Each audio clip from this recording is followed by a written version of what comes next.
여러분 안녕하십니까, 박상규입니다. 이란이 사상 처음으로 이스라엘의 본토를 공습했습니다. 미국의 만류로 보복 공격은 일단 철회가 됐지만 확전 우려는 남아 있는데요.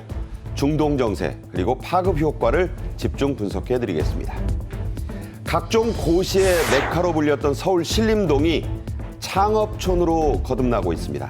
신림동 고시촌의 어제와 오늘 그리고 미래를 짚어드리겠습니다. 먼저 고성국 아시아투데이 주필과 함께하겠습니다. 어서 오십시오. 안녕하십니까? 네. 오늘의 첫 주제입니다. 이란이 이스라엘 본토를 드론과 각종 미사일 수백 발로 기습 공격을 했습니다. 99%는 요격을 했고 사망자도 일단 없다, 이렇게 이스라엘 측이 밝혔는데 먼저 전황을 좀 요약해 주시죠. 네. 이란이 이제 그동안은 이른바 그림자 전쟁이라고 하는 걸 했어요. 네. 그러니까 지난번에 공격했던 하마스, 그리고 헤즈볼라, 뭐 예멘의 그 후티 반군. 후티 반군. 이런 그 대리전을 주로 했거든요. 그러면서 자기들은 관계없다고 네. 또 거짓말도 하고 그랬어요. 그랬죠. 그런데 한 2주 전에 이스라엘이 그렇지만 저 뒤에 하마스 뒤에는 이란이 있어. 그래서 이란의 그 혁명 수비대 있잖아요. 그렇죠. 거기에 그 장교들이 있는 이라크 대영사관을 폭격을 했어요. 시리아에 있죠. 네, 시리아. 시리아의 그 영사관을 폭격해서 다수가 사망을 했습니다. 그렇죠. 그러니까 이란에서도 그냥 있을 수 없잖아요. 네. 이란은 그래도 중동의 맹주라고 자기들 자임하니까. 네네. 그래서 보복 공격을 계획한 것 같은데 처음에 우리 앵커께서 전해주신 대로 이란이 이스라엘 본토를 직접 공격한 건 처음이니까 네. 야, 이거 그러면 이제 제5차 중동 전쟁이다. 이렇게들 다 외신이 제1신을 다 타전을 했어요. 그렇죠. 밤중에 저렇게 막 예. 가득 날아왔으니까요. 예, 그때까지만 해도 이제 진짜 이거 뭐 큰일 났다, 다들 그렇게 충격을 받았는데 실제로 보니까 드론이 185기, 예, 그리고 순항 미사일이 36기, 그렇습니다. 그리고 지대지 미사일이 110기. 330개 예, 그렇습니다. 넘죠. 그러니까 상당한 그 화력으로 공격을 한 건 맞아요. 네. 근데 이게 99%가 다 요격돼 버렸어요. 거의 다 떨어졌다는 얘기네요. 예. 그리고 사망자가 한 명도 안 나고 어린이 한 명이 중상을 입는 정도. 여자 어린이. 정말 경미한. 네네. 머리를 좀 다쳤다고. 그리고 그 이후에 나중에 차차 나오겠습니다만 이란이 미국한테 미리 우리가 공격은 하는데 이거 제한적으로 한다. 그러니까 이란 대사가 알렸죠. 그러니까요. 그러니까 이게 뭐 정말 전쟁을 각오하고 전면전을 벌인 것 같지가 않아요. 네. 그래서 이스라엘도 처음에는 그 긴급 전시 내각 회의를 소집을 해서 다수가 우리도 바로 반격하자고 했답니다. 그런 능력도 있고. 예. 그런데 이제 바이든이 개입을 하고 그래서 결국은 즉각 반격 계획은 철회한 걸로 돼 있거든요. 그러니까 지금 상황을 보면 우리가 처음에 충격받았던 그런 수준의 우려할 만한 상황은 일단 아닌 것 같아요. 네. 지금 방금 그 말씀을 조금 더 깊숙이 들어가겠습니다. 베냐민 네타냐후 이스라엘 총리가 말씀하신 대로 대규모 응징보복을 계획을 했습니다. 긴급회의가 열렸고 또 그런 주장이 또 강경파들을 중심으로 나왔어요. 그런데 바이든 미국 대통령이 통화를 했습니다. 그래서 적극적으로 뜯어 말렸어요. 그래서 네타냐후가 말을 들었습니다. 일단 철회가 됐다는 얘기죠. 그래서 일각에서 제기된 이른바 제5차 중동전, 이거 나면 정말 큰일이죠. 그 확전 가능성은 좀 잦아든 것 같은데 지금 최근 보도를 보니까 네. 15일 날 어떤 식으로든 한번 때릴 거다, 이런 말도 나와요. 예, 뭐 그렇게 하긴 할 것 같은데 이번에 이란에 대해서 전 세계 국가들이 일단 비난 성명을 냈어요. 네. 이거는 뭐 이란이 욕먹어도 할 말이 없는 전쟁이니까.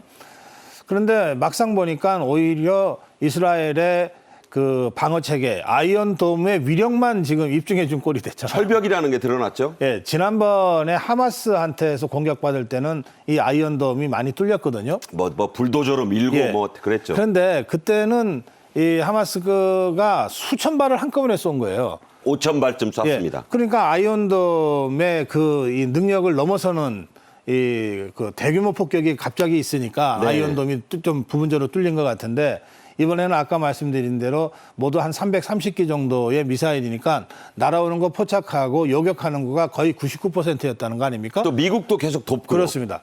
이스라엘뿐만 아니라 미국, 영국 등의 우방 국가들도 같이 요격에 참여하고 이제 이런 상황이기 때문에 이스라엘 입장에서는 우리 아이언돔의 위력을 보여준 것만으로도 이 이란이나 상대 국가에 대한 위협이 되는 거죠. 어허.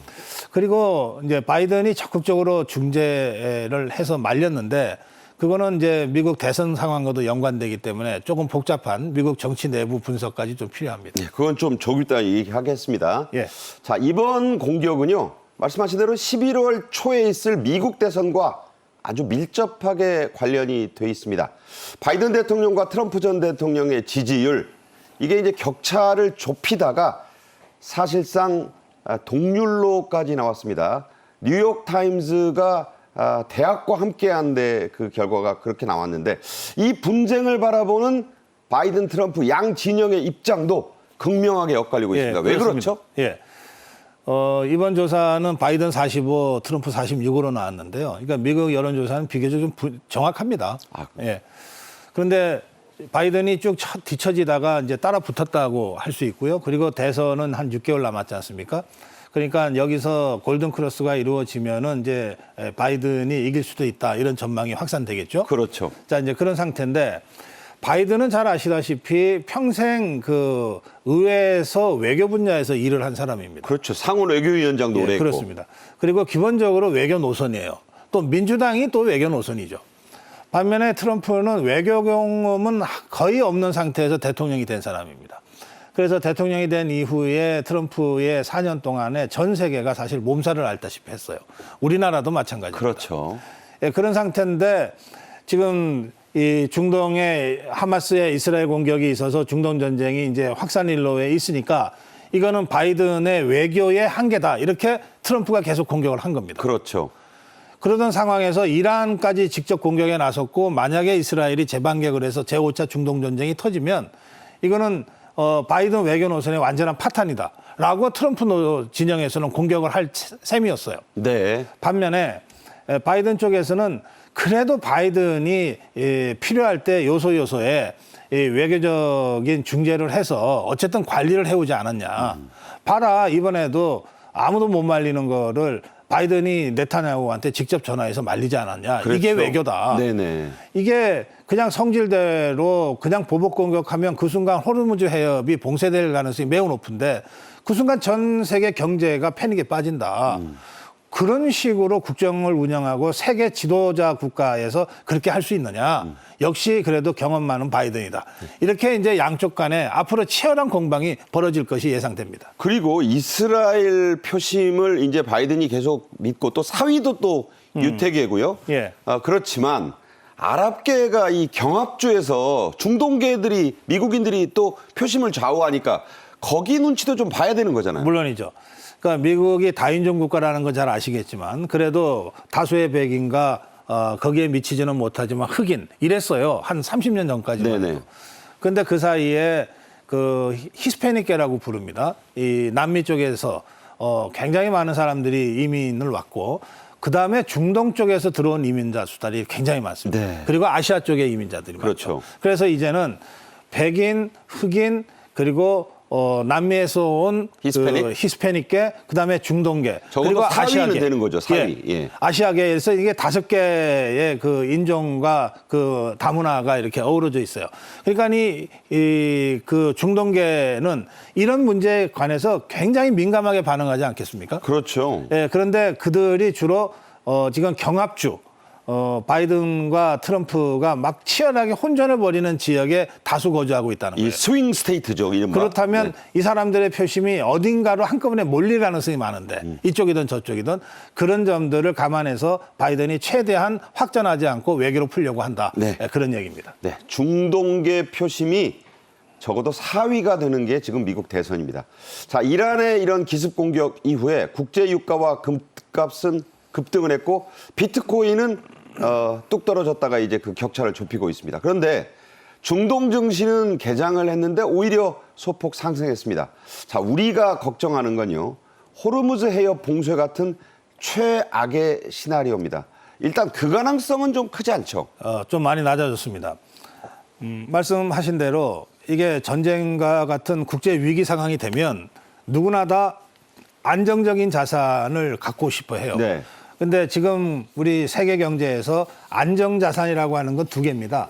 하나는 달러고 하나는 금입니다. 그렇죠. 그러니까 저 공격이 있었다는 소식을 듣는 순간 금값이 폭등하게 되고 달러가 강세를 이제 보이게 됐던 겁니다. 그랬죠. 반면에 이제 평소에도 리스크 관리를 생각해야 되는 비트코인 같은 가상화폐는 폭락하게 되는 거죠. 이제 달러 강세가 되면 다른 나라 화폐가 이제 약해진다는 뜻 아닙니까? 뭐 러시아도 어디도 다 떨어졌는데 특히 우리나라 원화의 폭락이 상당히 좀 심각했어요. 1400선을 위협할 뻔했죠. 네, 네, 그렇습니다. 자, 그런 상태에서 이게 확전으로 안 가고 여기서 대충 정리가 되면 다시 회복이 될 거예요. 그런데 그 확전으로 가는 순간 호르무즈 해협이 봉쇄될 위험성이 높은데 이 호르무즈 해협은 어디냐면 그 중동의 사우디아라비아가 이렇게 있잖아요. 있죠. 사우디아라비아 오른쪽에 있는 해협이 호르무즈 해협입니다. 왼쪽에 있는 게 수에즈 운하로 가는 그렇죠. 거예요. 이 호르무즈 해협이 그렇게 그 해협이 폭이 넓지 않아요. 그저 한 50km 또는 좁은 데는 36km 정도 되는데 이쪽에 연해 있는 나라가 어디냐면 위에는 이란, 그다음에 그 이라크, 그리고 쿠웨이트, 그다음에 사우디아라비아, 맨 밑으로 가면 예멘이 이 호르무즈 해협에 연해 있어요. 그 예멘 해적들 설치는데요. 예, 그렇습니다. 그러면 이 나라들 한번 보세요. 이란이다, 이라크다, 쿠웨이트다, 사우디아라비아다. 전 세계의 원유 생산 국가들이 다 모여 있는 겁니다. 그렇죠. 근데 우리나라는 이 전 세계 원유 수송량 중에 이 호르무즈 해협을 통과하는 원유와 천연가스가 20%, 30% 정도 되는데 우리나라는 이 호르무즈 해협에서 나오면은 인도양으로 연결되고 인도양에서 바로 이제 필리핀 거쳐서 우리나라로 오게 돼 있잖아요. 그렇죠. 최단거리 해상로예요. 그래서 또 우리나라는 중동 원유의 의존도가 높거든요. 두바이산 원유. 예. 그래서 우리나라 경우에는 수입하는 100% 원유를 수입하는데 그중에 72%가 호르무즈 해협을 통해서 수송이 되는 거예요. 그러니까 호르무즈 해협이 봉쇄된다는 것은 이제 이란이 군사적으로 이걸 막아버린다는 것인데요. 그러면 전 세계 원유 유통량의 20% 천연가스의 30%가 일단 중단된다는 건데 그건 전 세계 얘기고 그렇죠. 그것도 심각하겠지만 우리는 70% 이상의 원유가 끝난다는 거예요. 목이 졸리는 거죠. 그래서 이 중동 전의 확산으로 호르무즈 해협이 봉쇄될 위험 때문에 생기는 리스크는 아마 우리나라, 일본 이런 나라들이 제일 크게 받게 될 겁니다. 네. 자, 아까도 고주필께서 말씀을 하셨지만 공격을 가한 이라크의 태도를 좀 뜯어보면 이란이요? 이 사태가 예. 이란을 네. 이 사태가 어디로 갈지를 알 수 있을 겁니다. 일단 이스라엘 학이 달렸다. 그런 입장이 곳곳에서 드러납니다. 여러 사람이 그런 말, 대통령부터 대사까지. 자, 이런 발언을 통해서 어떻게 이 사태를 전망하십니까? 어느 나라나 전면전으로 가면은 그 정말 리스크를 크게 안을 수밖에 없잖아요. 이란도 지금 사정이 녹록지 않기 때문에 전면전 생각은 없는 것 같아요. 네. 그런데 자기네 고급 장교가 몇 명이 이 폭사했는데 가만히 있을 수도 없고 자기 딴에는 중동의 맹주 국가인데. 그렇죠. 그래서 공격은 하되 제한적으로 한 것 같습니다. 미국한테 미리 알려주기도 하고. 그다음에 그 이스라엘 군에서 나오는 얘기는 우리가 공격은 했지만 이스라엘의 인구와 산업이 밀접해 있는 지역은 우리가 일부러 피했다. 군기지는 안 때렸다 그랬어요. 그러니까 군기지만 때렸다 그랬어요. 군기지만 때렸다. 민간과 도시 쪽은 안 때렸다 그랬어요. 그러니까 이 정도에서 우리는 더 이상 확전이 안 됐으면 좋겠다. 이 얘기까지 합니다. 그러니까 우리 위력을 보여준 거다. 우리 자존심을 그렇죠. 세운 거다. 예. 사실 저거는 저렇게 공격해 놓고 나서 바로 그런 메시지를 내는 거는 이게 뭐 사실 국제정치나 전쟁론에서는 해서는 안 되는 거거든요. 죽을 땐 죽더라도 끝까지 세게 나가야 뭐라도 얻을 수 있는데 이번에 이란의 태도는 저는 어떤 국제정치의 기본에도 잘 안 미치는 그런 수준의 메시지라서 그러니까 이란 외교장관은 굉장히 이례적이에요. 미국에다가 통보까지 했어요. 그러니까 우리 제한적으로 할 거니까 놀라지 마세요 이러고. 그래서 저는 이 부분 관련해서는 이스라엘이나 네타냐후가 사실상 우리가 승리했다고 선언해도 괜찮은 상황이 돼버린 겁니다. 네. 그리고 전 세계가 일단 이란을 여론으로 비판하고 있고, 그다음에 다들 호르무즈 해협을 봉쇄할까 봐 또 걱정도 하고 있고, 이런 상태에서 바이든이 적극적으로 개입해서 일단 이란에 대한 이스라엘의 반격을 막아냈잖아요. 네. 일단 중단시켰잖아요. 그것은 상당히 높은 외교적 평가를 받게 될 겁니다. 네. 자, 이제 경제 얘기를 좀 해보겠습니다. 지금 상당히 이제 유가가 올라가 있는데 이것은요, 우리나라의 유가의 현 수준은 이 중동 분쟁과는 관련이 없습니다. 국제 유가라는 건 시차를 몇 달 두고 반영이 되기 때문인데요. 그래서 우리 정부가 밝힌 입장들을 좀 뜯어보면 경제 상황을 알 수 있습니다. 어떤가요? 예. 어제 윤석열 대통령이 경제안보관계장관을 긴급히 소집해서 회의를 진행했습니다. 그러면서 상황이 어떻게 전개될지 모르니 밀도 높게 대응책을 마련하라 이렇게 지시를 했어요. 네.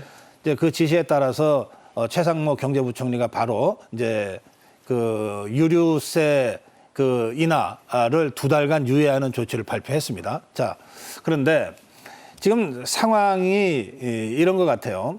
이게 이스라엘의 이란 공격으로 확전이 되면 호르무즈 해협 봉쇄는 거의 확실시됩니다. 그렇죠. 그 순간 전 세계 경제가 거의 마비 상태나 패닉에 빠지게 되고 그중 가장 타격을 많이 받는 건 대한민국이니까 대통령이 긴급하게 안보 경제장관 회의를 소집한 것은 매우 적절한 조치고 네. 또 여기서 나온 이 조치들도 맞습니다. 네. 그런데 아까 우리 앵커께서 전해 주시기를 그런데 중동 쪽 이 증시는 조금 소폭 올랐다 그랬잖아요. 실제 사실이에요. 예, 그러니까 이건 뭐냐면 증시에서 아주 유명한 얘기입니다.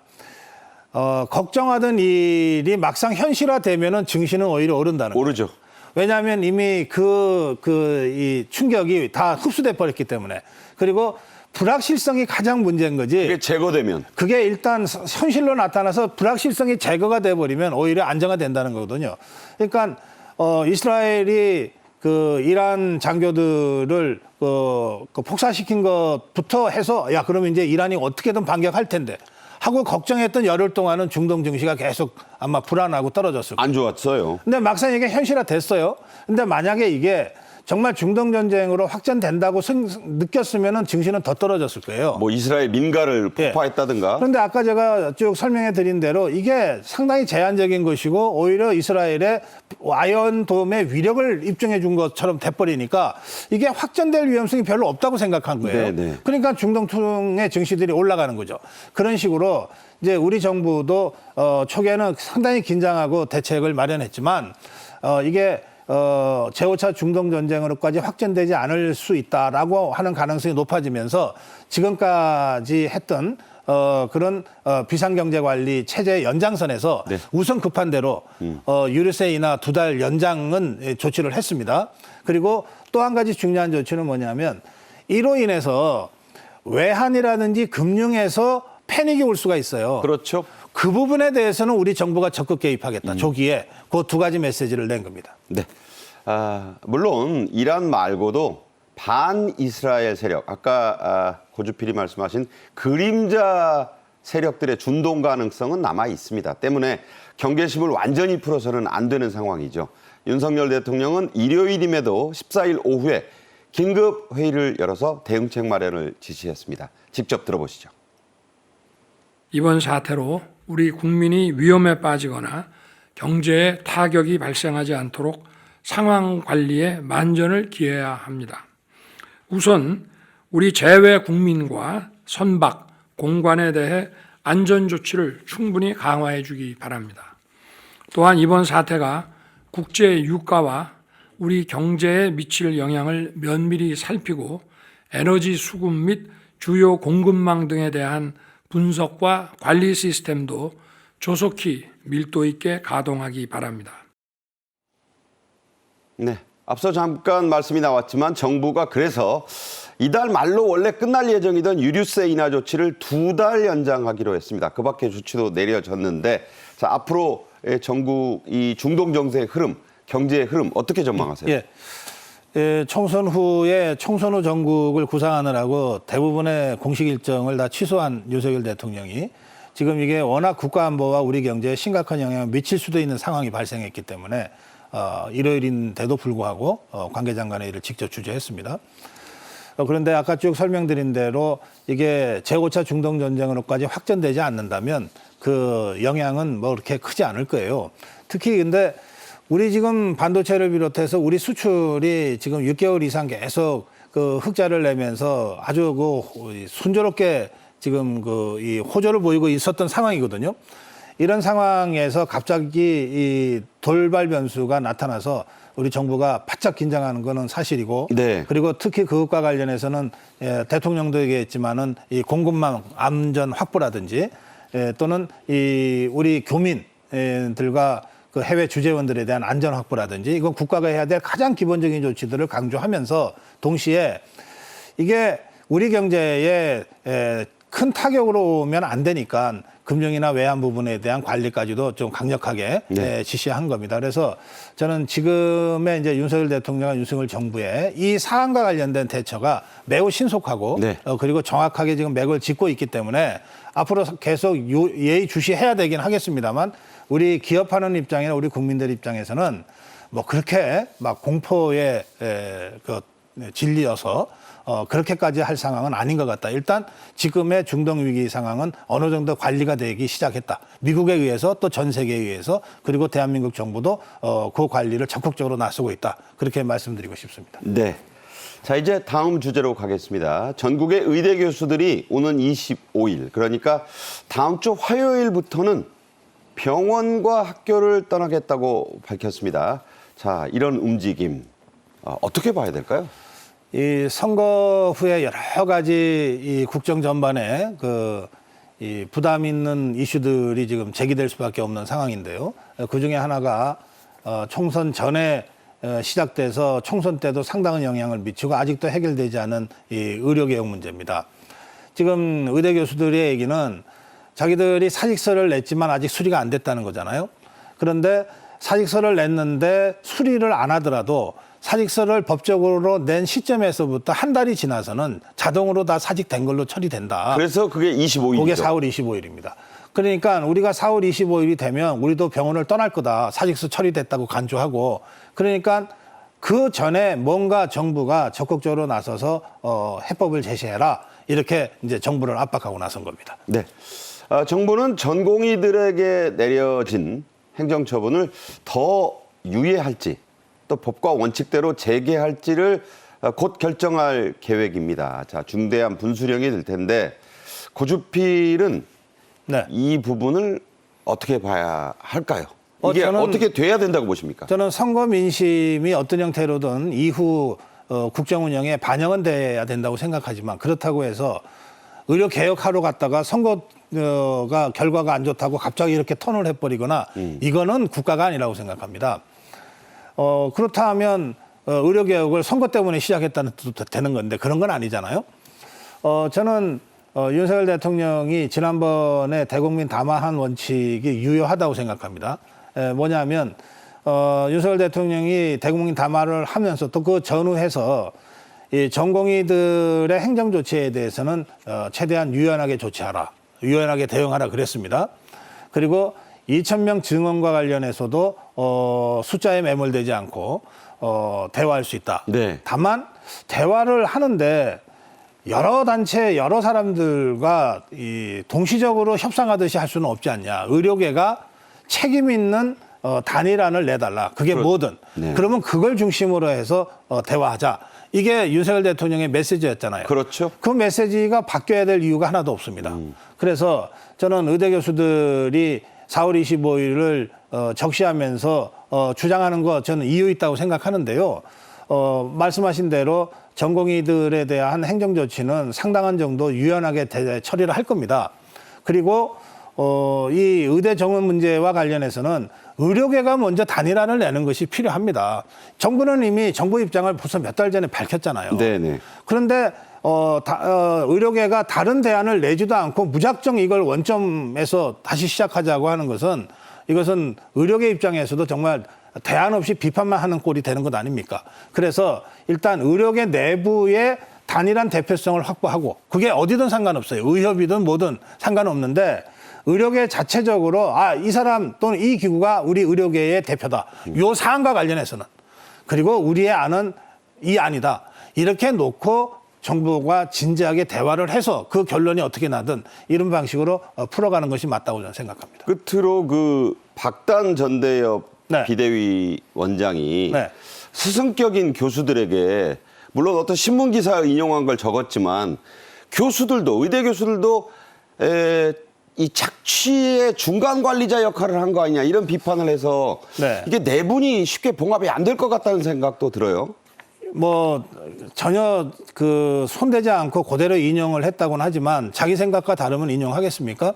근데 이것은 박단 비대위원장의 얘기는 대다수 전공의들이 그동안 갖고 있었던 얘기 같아요. 그동안은 정부를 상대로 일종의 투쟁을 했기 때문에 내부 얘기를 자제했지만 이제 정부가 대화하겠다고 나선 상황에서는 차제에 우리 의료계가 갖고 있는 이런저런 얘기들도 다 국민들한테 알려야 될 필요가 있다. 아마 그런 생각을 한 것 같습니다. 얘기의 핵심은 뭐냐면 빅5라고 부르는 대학병원들이 주로 전공의를 이제 교육하잖아요. 그런데 이 빅5 병원이 장시간 저임금에 시달리는 전공의들을 주로 써서 보통 외국 같으면은 그저 그 대학에 한 10% 정도의 전공의가 있는데 우리나라는 이게 뭐 50%, 60% 되지 않습니까? 그렇죠. 그러니까 실제로 교수인 전문의 중심으로 진료가 되는 게 아니라 싼 값에 장시간 노동을 시킬 수 있는 전공의 중심으로 이 진료를 하면서 병원이 그리고 교수들이 그 일종의 전공의 착취 사슬 구조에 그동안 군림했던 것 아니냐라고 하는 문제 제기를 한 겁니다.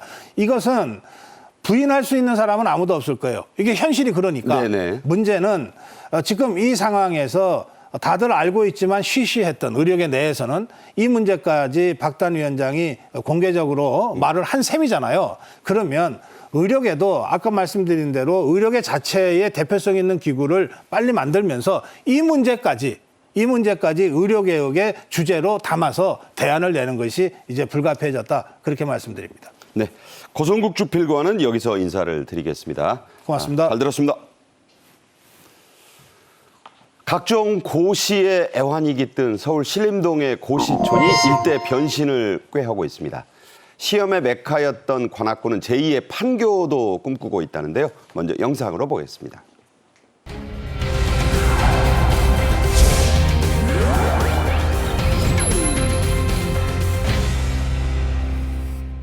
모든 어려움을 의지로서 이겨낸 형제가 제14회 사법시험에 나란히 합격했습니다.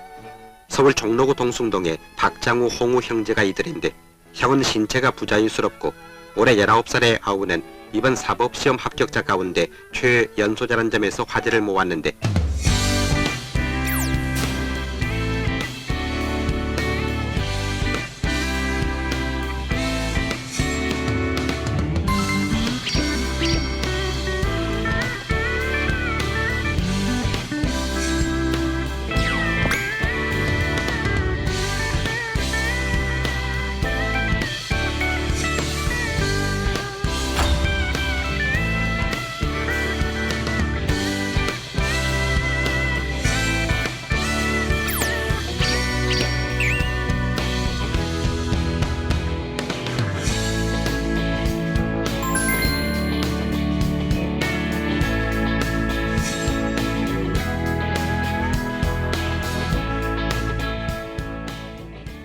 네, 하재근 문화평론가와 함께하겠습니다. 어서 오십시오. 안녕하세요.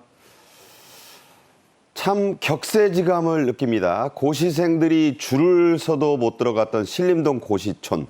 요즘에는 공실이 더 많다고요? 예, 지금 고시촌이 한마디로 사라져가고 있는데 한 사례가 지금 보도가 됐는데 이른바 그 신림동 고시촌이라고 통칭해서 넓게 부르는 관악구 대학동이 있거든요. 그 대학동의 한 고시원을 보면 총 20개 호실이 있는데 그중에 고시 준비생이 들어있는 호실은 2개밖에 없다는 거예요. 네. 그 8개 호실에는 기초생활수급자라든가 외국인 노동자들이 들어있고 10개 호실은 공실이라고 합니다. 어휴. 그래서 그분이 그 업주가 월세 받아서 전기세, 수도세 내고 나면 남는 돈 거의 없다. 불우이웃 돕기가 따로 없는 상황이다. 이렇게 지금 하소연할 정도로 굉장히 많은 이 고시생들이 줄어들고 있고 그러다 보니까 상권도 위축이 돼서 지금 그 지역에 가게를 내고 반년도 안 돼서 폐업하는 가게가 허다하다. 이런 이야기들도 나오고 있습니다. 그러니까 저런 건물이 저렇게 겉에서는 그럴싸한데 실제 고시생은 한두 명.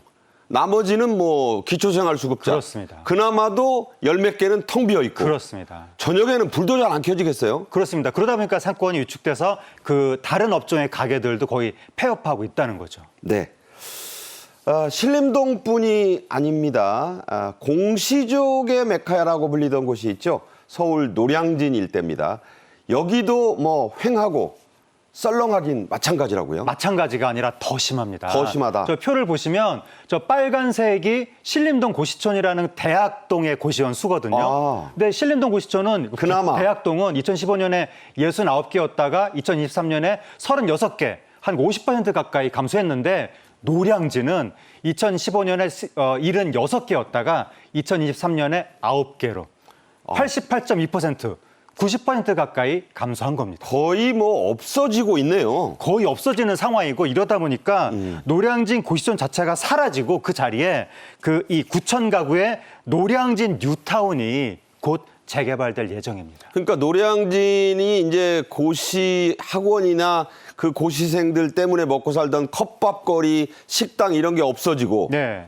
뉴타운, 아파트촌이 된다 이런 이제는 완전히 얘기예요? 아파트촌이 된다는 거고 거기가 2003년에 뉴타운으로 지정은 됐는데 2008년 금융위기 등으로 사업이 진행이 안 되다가 2021년 이후부터 사업 진행이 본격적으로 급물살을 탔습니다. 네. 예, 신림동 고시촌 얘기 좀 더 하겠습니다. AI, 인공지능 창업촌으로 바꾸자는 제안이 4년 전에 사실 처음 나왔는데 그때는 좀 지지부진했었는데 이게 지금 와서 활발하게 현실화가 되고 있다는 예, 거죠? 최근에 중소벤처기업부에서 캠프라는 민관협력 기구를 만들었거든요. 그 기구가 뭐냐면 한국인공지능 제조 이니셔티브라는 기구인데 거기에 초대 이사장이 서울대 대학원장입니다. 차상균 대학원장인데 이분이 바로 이 신림동 고시촌을 AI 디지털 혁신타운으로 만들겠다라고 하면서 기존의 그 고시촌 건물들 있잖아요. 네. 그 건물들을 기업이나 관이 하나씩 맡아서 일종의 창업 이 하우스로 만들자라고 하면서 거기에서 AI 기업 인력들을 키우면 그게 우리나라 기업의 경쟁력을 올릴 거 아니냐. 그리고 그 지역을 구로 가산 디지털 단지하고 여의도까지 연결시켜서 AI 혁신 벨트로 확장시키자. 이러한 안을 지금 내놓고 있습니다. 네, 저도 1980년대 초반에 저쪽에 있어서 어떻게 바뀌었다는 건지 사실 상상이 잘 안 갈 정도입니다.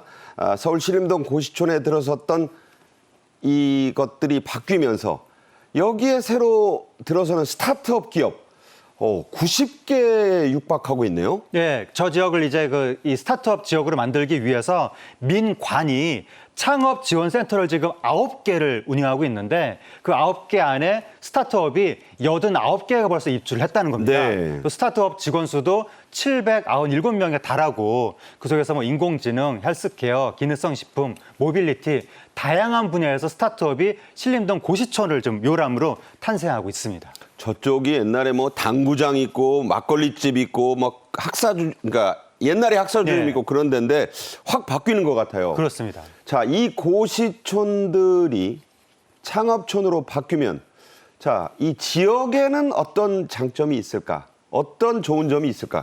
자, 어떻습니까? 저희가 이제 창업촌이 되려면 일단은 싸야 되고 돈하고 연결이 돼야 되고 지식하고 연결이 돼야 되거든요. 아, 네. 신림동에 다 있는 거예요. 아. 일단 고시촌이니까 싸죠. 임대료가 원래부터 싼 지역이잖아요. 그래서 성수동 같은 경우에 20평 사무실 월세를 200만 원 정도를 내야 되는데 어허. 저 신림동 고시촌은 30평 사무실을 월세 35만 원이면 구할 수가 있다고 그러니까 합니다. 10평이 더 넓은데 뭐 비교가 안 되네요. 그렇죠. 훨씬 싼 거고 그다음에 이제 돈하고 연결이 된다는 거는 저희가 신림선 경전철이 개통이 되면서 네. 전철을 타면 여의도까지 16분, 강남까지 24분. 오. 그러니까 여의도나 강남 지역의 투자자들을 바로바로 가서 만날 수가 있다는 거죠. 이제 교통도 편하다. 그렇습니다. 돈을 받을 수가 있다는 거고 또 지식하고 연결이 된다는 것은 서울대가 옆에 있습니다. 걸어서 갈 수 있죠. 그렇습니다. 그래서 서울대하고 연계해서 여러 가지 산학 연계 개발을 할 수가 있다 보니까 여기가 최적의 벤처 창업 지역이다. 이런 이야기가 나오는 겁니다.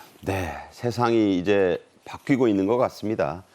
신림동을 관할하는 곳이 바로 관악구청이죠. 강감찬 장군의 전설과 관련이 있는 이 봉천동에 낙성대라는 곳이 있어요. 여기까지도 이런 창업촌을 넓혀서 자, 이곳을 제2의 판교, 나아가서 뭐 관악 S밸리, 실리콘밸리 뭐 이런 얘기까지 나온다죠. 그렇습니다. 관악구의 고시촌하고 낙성대 일대를 제2의 판교로 키우겠다는 게 관악구청의 지금 목표고 그걸 위해서 창업지원센터를 앞으로 3곳을 더 짓겠다. 2026년까지 스타트업 1,000곳을 유치하고 투자도 2천억 원을 유치하겠다라는 목표인데 그런 걸 통해서 이른바 그 관악 S밸리를 한국형 실리콘밸리로 발전시키겠다라는 거거든요. 이 계획이 성공하면 과거에 고시촌만 있었던 시절보다 훨씬 저 지역이 발전할 가능성도 있을 것 같습니다. 뭐 일자리도 한 12,000개까지 만들겠다는 게 관악구청 생각인데 네. 뭐 구청을 넘어서서 대기업들까지 손잡고 있다고 하니까 여기가 사실 계곡이거든요. 어떻게 네. 보면 관악산 계곡인데 네. 이게 뭐 실리콘밸리 되지 말라는 법 없잖아요. 예. 그러니까 일단 그 중소벤처기업부 주도로 아까 제가 기구를 만들었다고 말씀드렸잖아요. 그걸 통해서 지금 뭐 KB라든가 KT라든가 이런 기업들이 벌써 들어왔거든요. 이런 대기업들이 들어와서 스타트업을 후원을 해서 저 지역이 진짜 발전이 되면 앞으로는 상점 격퇴할 가능성도 있는 거죠. 네, 상전 벽해. 참 듣기만 해도 좋은 얘기입니다. 어쨌든 이렇게 세대 조류에 맞춰서 또 젊은이들을 위한 창업촌이 된다니까 참 반가운 소식이 아닐 수 없습니다. 자, 오늘의 마지막 주제로 갈까요? 자기 차를 몰고 원하는 곳으로 갑니다. 거기에 차를 대놓고 차박을 합니다. 요새 한참 많이 나오는 이 알뜰 차박 캠핑 얘기인데요. 그런 사람들이 늘고 있습니다. 이게 뭐 꼭 젊은이들만 그러는 게 아니에요. 자, 그런 목적에 맞게 싼 값으로 차를 개조하는 사람들, 소금처럼 짜다 그래서 짠 튜닝족이라는 용어가 나왔다고요? 예, 자동차를 본인이 직접 개조하는 분들을 일컬어 짠 튜닝족이라고 하는데 짠 튜닝족들이 가장 많이 하는 대표적인 튜닝 사례 중에 하나가 지금 보시는 식빵등 LED입니다. 식빵등이 뭔가요? 그러니까 이제 자동차 후면에 저렇게 LED 등을 설치하는 건데 마치 딱 언뜻 봤을 때는 식빵 모양처럼 보이잖아요. 그렇게 보이네요. 네, 그래서 이제 식빵등이라고 별명으로 부르는 건데 저게 업체에 가서 설치하면 10만 원 이상이 소요된다고 합니다. 오. 근데 본인이 직접 설치하면 재료비 한 10,000원, 2만 원 정도면 해결이 된다는 거예요. 오, 네. 그래서 많은 짠 튜닝족이 저 식빵등을 설치하고 있고 또 자동차 앞부분, 아랫부분에서 불이 올라오는 이른바 풋등. 풋은 그 발이라는 발인가요? 뜻이죠. 아, 예. 네. 그 풋등이라는 게 LED 등도 많이 직접 설치한다고 합니다. 저도 저렇게 보니까 진짜 식빵처럼 대체 생겼는데 네. 저걸 달면 그렇게 무드가 좀 그러니까 요새 예능 프로그램에서 예. 너도 나도 이 차박 캠핑이 예. 나오다 보니까 로망이 된 것 같아요. 예, 저 차박을 멋있게 예쁘게 하는 게 또 로망이 된 측면도 있고 요즘에 SNS를 통해서 인증샷 올리는 게 유행이거든요. 네. 그래서 저런 LED 등을 예쁘게 달아서 사진 찍어서 SNS에 올려가지고 사람들한테 관심 받는 거 이게 또 유행이 되고 있습니다. 네. 자, 이렇게 가성비가 높은 튜닝 재료들 직접 어디 상가에 가서 상점에 가서 사는 게 아니라고 합니다. 모두 인터넷 쇼핑으로 그 쇼핑몰에서 산다는데 대기업도 이제 그런 플랫폼을 만든다죠? 예, 주로 인터넷에서 저런 용품들을 많이 사는데 현대차가 그래서 온라인 쇼핑 플랫폼 현대샵이라고 그 플랫폼을 운영하면서 거기에서 자체 제작용 자동차 용품을 판매를 하는데 그 판매량이 2022년에 254개였다가 올해 1분기에 398개로 굉장히 빠른 속도로 늘어나고 있습니다. 그러니까 2023년 1년 동안은 팔 것이 1분기 동안 이미 그 실적을 넘어섰네요. 그렇습니다. 저 정도는 폭발적인 성장세라고 할 수가 있고 그밖에 또 뭐 다양한 요소 재료들이 예를 들어서 식빵등 같은 무드 조명 이런 게 작년 1분기 대비 올해 1분기에 152% 증가했고 그리고 자동차에 또 뭐 러기지 박스라고 또 짐 넣는 그런 거 있거든요. 어디다 넣는 건가요? 자동차 그 뒷칸 트렁크에 아. 박스를 넣는 거거든요. 뭐 스마트키, 가죽 케이스 등등등 이런 것들을 많은 분들이 직접 사서 설치하는 이런 행위들을 하고 있습니다. 그러니까 이제 저걸 자동차 전문 업체에 맡기면 예. 몇 배가 드는데 예. 사서 하면 예. 내가 이게 다는 재미도 있고 예. 싸고 예. 내가 마음대로 꾸밀 수 있다 이런 얘기죠. 뭐 공임을 아끼겠다 한마디로. 그리고 또 예쁘게 달면 SNS 사진 올려서 또 자랑도 하고 그런 게 유행인 것 같습니다. 지금 하평론가 얘기한 대로 차를 개조하는 걸 튜닝이라고 합니다. 음악에도 이런 튜닝이 있지만 차에서는 그런 걸 튜닝이라고 하는데 그런데 이 튜닝 내 차니까 내 마음대로 하겠다 이렇게 해서는 안 된다고요? 차는 안전하고 직결되는 거기 때문에 함부로 내 맘대로 개조하면 큰일 납니다. 이거 처벌되는 사안이고요. 그래서 튜닝 승인 절차를 위반할 경우에 1년 이하 징역 1,000만 원 이하 벌금에 처해질 수 있습니다. 네. 그래서 튜닝 사례에 따라서 불법인 것도 있고 해도 되는 것도 있고 여러 가지 것들이 있는데 어떤 게 당국의 사전 승인과 점검을 받아야 되고 받아야 되는 튜닝 사안인지 반드시 철저히 숙지하고 하실 필요가 있는데 인터넷에 검색을 하시면 네. 승인을 받아야 하는 튜닝 또 승인 받지 않아도 되는 거 아예 불법인 거 이런 사례들 다 찾아보실 수 있으니까 인터넷으로 꼭 찾아보실 필요가 있습니다. 그러니까 이게 인터넷으로 찾는 게 문제가 아니라 네. 이걸 어기면 형사처벌을 받고 다 뜯어내야 된다는 거잖아요. 그렇습니다. 형사처벌을 받을 수 있고 1년 이하 징역까지 받을 수 있는 거니까 반드시 이거는 사례별로 숙지를 하셔서 안전한 해도 되는 튜닝만 직접 하시고 다른 것들은 전문가한테 의뢰를 하거나 또 불법은 절대로 해서는 안 되겠습니다. 자, 그렇다면 자, 우리가 많이 하는 것 중에 하나가 그 어떤 방송국 아나운서가 그걸 하던데 차박 공간을 넓히겠다고 좌석을 임의로 떼내거나요. 거기다가 테이블을 갖다 놓거나 또 필름을 마음대로 부착하고 자, 이건 멋있어 보여서 나도 해야 되겠다 이러는데 이게 다 잘 따져보면 불법인 게 많다고요? 네, 불법일 수 있습니다. 여러 가지 불법 사례들이 있는데 일단 차량에 남의 눈을 부시게 만들 정도의 밝은 등을 부착하는 거. 제일 위에 나와 있네요. 네. 눈에 부실 정도로 밝거나 착색, 그리고 필름 또 부착 등. 차량 내부가 안 보일 정도로 어둡게 유리창을 착색하거나 어두운 필름 붙이는 거 이런 거 다 불법일 수 있고요. 그다음에 승인을 제대로 받지 않고 좌석을 떼어내거나 교체하거나 또 회전 장치를 붙이거나 테이블을 설치하는 경우 다 불법일 수 있습니다. 이런 것들 매우 주의하셔야 되고 그다음에 또 어떤 일부 분들이 자동차를 멋있게 만든다고 하면서 오픈카로 만든다거나 그거 무슨 얘기인가요? 위에를 떼어내는 거죠, 윗부분을. 그리고 이게 열었다 닫았다 할 수 있게. 그거는 차의 그 본질적인 차체를 바꾸는 거잖아요. 그렇죠. 이게 절대로 해서는 안 되고 그다음에 문을 바꾸는 경우도 있는데 어떻게 해요? 걸 윙도어라고 위로 올라가는 문 있잖아요. 무슨 그 날개처럼 올라가는 그렇죠. 예. 그 슈퍼카에나 있다는 예, 거요. 갈매기 날개라고 해서 걸 윙도어라고 하는데 그렇게 바꾸는 분들이 있다는 거예요. 불법입니다. 그러니까 그거는 아예 그 전문가들이 들어와서 해야 되는 거겠네요. 그러니까 전문가가 해도 안 된다는 거죠. 불법이니까. 그러니까 그거 자체 옆으로 이렇게 들어올리는 예. 그거는 절대 안 된다. 네, 그러니까 튜닝이 내가 해도 되는 거, 그다음에 승인받고 전문가가 해야 되는 거, 또는 전문가가 해도 아예 안 되는 거 세 가지가 있는데 걸 윙도어 이런 거는 아예 안 되는 겁니다. 예, 그런 튜닝을 해서는 안 되고 그다음에 그 차량에 많은 분들이 멋있다고 생각하는 철제 범퍼 있거든요. 범퍼 있죠. 예, 범퍼 이렇게 딱딱딱딱하게 만드는 거 예. 불법입니다. 그것도 안 되고. 왜냐하면 사고가 났을 경우에 그 범퍼로 인해 다른 차량한테 큰 피해를 끼치거나 사람한테 큰 피해를 끼칠 수가 있거든요. 해서는 안 되는 거고. 무슨 다마르긴이라 그래서 예. 그 특정 차 얘기해서 안 됐지만 그 안에다가 예. 테이블을 설치하는 건 어때요?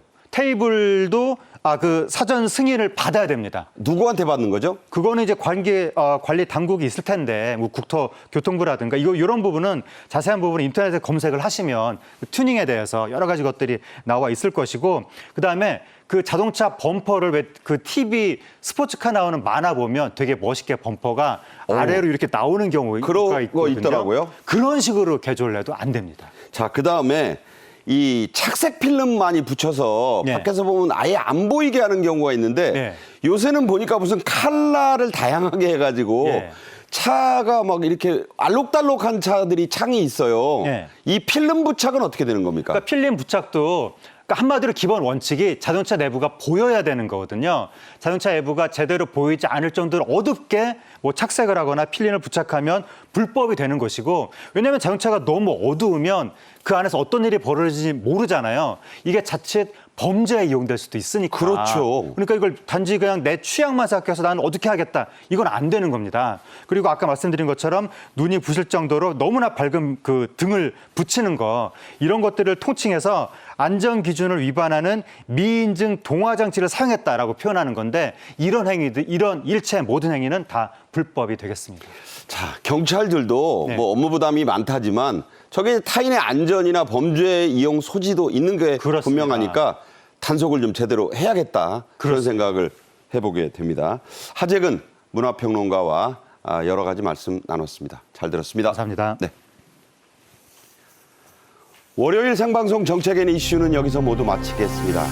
이 방송의 재방송은 내일 아침 6시에 하는데요. 많은 시청을 부탁드리겠습니다. 저는 내일 정오에 다시 찾아뵙겠습니다. 고맙습니다.